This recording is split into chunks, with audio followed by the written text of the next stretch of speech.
Assalamualaikum warahmatullahi wabarakatuh. Perkenalkan saya Gabriel Surya Harja dengan NIM 28921502666. Kini saya akan mempresentasikan UAS saya mata pelajaran manajemen operasional dengan dosen pengampu Bapak Hendra Permadi. Eh, Pertama itu strategi sumber daya manusia. Menciptakan SDM dengan keunggulan bersaing. Arabian Airlines dengan menggunakan komputer monitor yang dipandu oleh pramugari secara sopan dan baik untuk melayani penumpang selama perjalanan udara, di mana setiap penumpang dapat memonitor setiap wilayah atau kota yang dilalui rute dengan komputer yang ada di hadapan tiap-tiap penumpang, sehingga penumpang dapat memonitor mereka berada saat itu.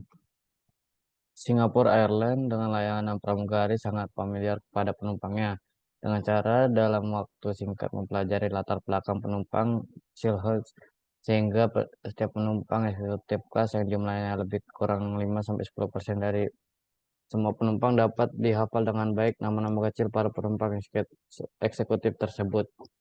Dan sesuatu yang menurut pramugari belum serasi langsung dibenahi dengan cara antusias sehingga mereka merasa puas selama penerbangan. Peranan tenaga kerja. Satu, menjaga stabilitas karyawan. Stabilitas kerja karyawan sangat perlu dijaga karena menentukan kelangsungan operasional perusahaan. Apabila tingkat berhenti dan masuknya karyawan tinggi, kemungkinan kontinuitas proses konversi dapat terganggu disertai makin tinggi biaya untuk rekrutmen dan pelatihan bagi karyawan-karyawan baru. Sangat perlu diketahui mengenai kebutuhan tenaga kerja, memperhitungkan satu pembayaran tenaga kerja, dua asuransi tenaga kerja, tiga besarnya premi upah yang merupakan ukuran bagi tenaga kerja dapat meningkatkan kinerja yang merupakan variable cost. Dua, penjadwalan kerja atau scheduling. Di Indonesia dan USA, jam kerja 5 hari kerja terdiri dari 8 jam per hari sama dengan USA 5-8 hours day. Artinya standar waktu kerja 8 jam per hari termasuk 1 jam untuk istirahat merupakan waktu jam kerja minimal yang berlaku secara umum di Indonesia atau USA. Tiga, peraturan kinerja dan klasifikasi kerja. Membuat klasifikasi tugas yang fleksibel dengan prinsip bagaimana dapat mempersembahkan produk kepada pelanggan secara cepat dan memuaskan. Desain tugas. Satu, spesialis tenaga kerja. Spesialis tenaga kerja merupakan pembagian tugas secara khusus atau spesial yang dapat dilakukan dengan mengembangkan keterampilan karyawan, mengurangi kerugian waktu sebagai akibat keenggaran karyawan untuk melakukan peralihan tugas. Dua, pengembangan tugas. Pengembangan tugas karyawan dilakukan untuk dapat mengantisipasi perubahan permintaan atas produk atau jasa dari pelanggan. Perubahan permintaan konsumen dapat menjadi perubahan secara total atau sebagai sistem konversi, sehingga akan mengubah dan mengembangkan tugas karyawan yang ada di dalam sistem konversi. Tiga, faktor psikologis dan desain tugas. Karakteristik tugas mempunyai komponen psikologis. Satu, kemampuan yang bervariasi atau skill variety, sehingga kerja harus disesuaikan dengan karakter, kemampuan, dan bakat karyawan.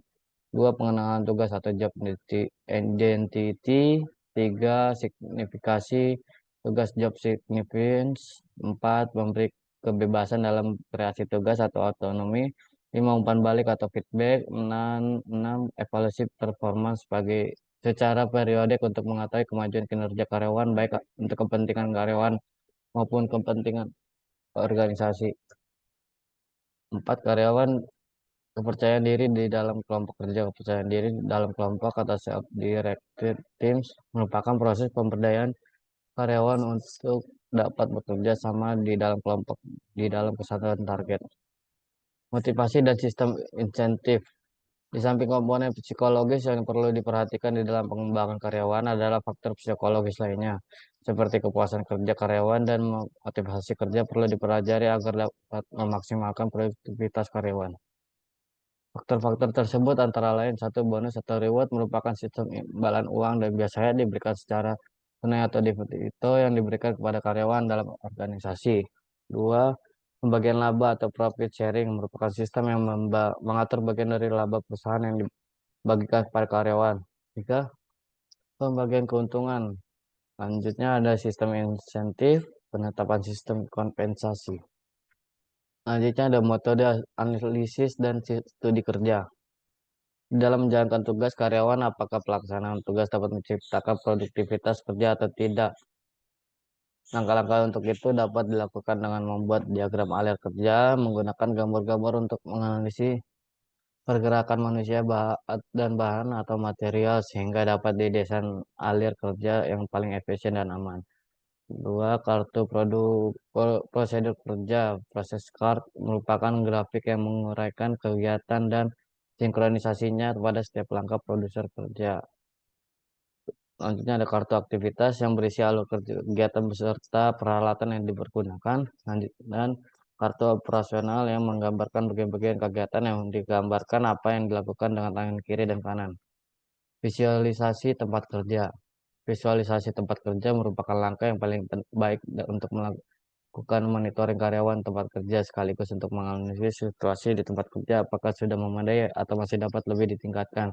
Tujuannya untuk meningkatkan komunikasi antar karyawan atau karyawan dengan atasannya dan karyawan dengan peralatan yang ada. Visualisasi di tempat kerja dilakukan umpamanya di dalam penggunaan peralatan operasional, gambar tingkat persediaan, gambaran check time untuk menyelesaikan suatu pekerjaan, gambaran informasi kebutuhan persediaan sehari-hari, gambaran monitor peralatan dan mesin yang memerlukan bantuan karyawan. Selanjutnya ada standar tenaga kerja.